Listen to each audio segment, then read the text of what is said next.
Open the project in your DaVinci Resolve, which project you want to share. Now click on File and click on Project Manager. In here you will find all your available DaVinci Resolve projects. So this is the project I'm going to share. So I'm just right clicking this project, and here we have to select Export Project Archive. And now on your computer, select a directory where you want to export the project for share.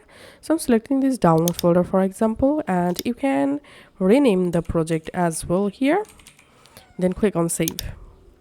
And here we can see a pop-up option.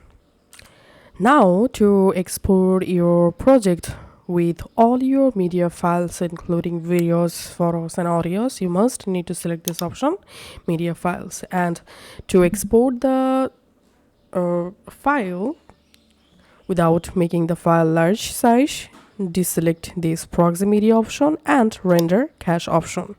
Then click on OK, and we can see my project has been successfully exported. Clicking on close and going to my file explorer, going to download folder, and here we can see the project file that I just exported from DaVinci Resolve. You want to share the project, all you have to need, just you can directly share the DaVinci Resolve projects including all your project media files. Just share this .dra file or folder.